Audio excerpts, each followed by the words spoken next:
Welcome to this briefing for governors on what governors need to know about holding the school to account. And I'm delighted to have Carol Kennedy, one of our governance trainers, with us. Carol, why is this an important subject for governors?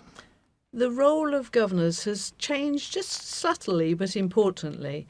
Historically, it was strategy, accountability and critical friendship. However, there are now more explicit roles for each governor.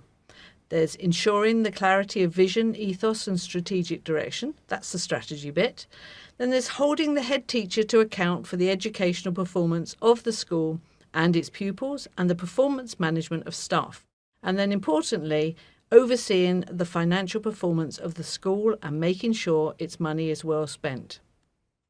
So when governing bodies carry out their role of holding the school to account, what particular areas should governing bodies focus on?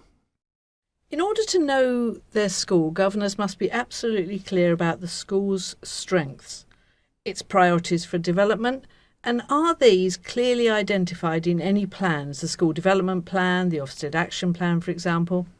Governors should also be clear about any target setting that there is, and the use of resources throughout the school. That's the actual individual money, the people, the buildings. To do this, what are the sources of information and data that governing bodies can use in order to carry out their function of holding the school to account? There's a few sources of information. There's all the internal information that governors receive, the head teachers report to governors, for example. There's a great deal of external information. There's the Ofsted dashboard, Fisher Family Trust, there's Parent View, and there's people who come into the school from time to time, the HIP or SIP visit, and even Ofsted.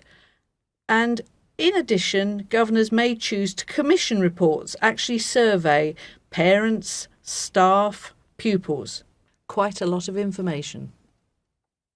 So we're in a governing body meeting. Governors have read the information they've been given. What sort of questions should governing bodies be asking? Well, their questions should actually be based on having received good information. Importantly, they should be strategic questions and actually be focusing on impact. They may well be based on a specific responsibility or a link that governor has, for example, the SEN governor or the child protection governor. And it's important that governors actually receive information so that they can use this to monitor the school development plan. And what is it that can make a governing body more effective in carrying out this role? I think it's important that this is not down to an individual but is a corporate responsibility. There should be a culture within the governing body that allows all to ask questions and to hold the school to account. And what support is available for governors on this? This is involved as a training course, either as a general training course for individuals to attend or can be held as an in-house training course. And the governance team can be contacted via the usual email address. Carol, thank you.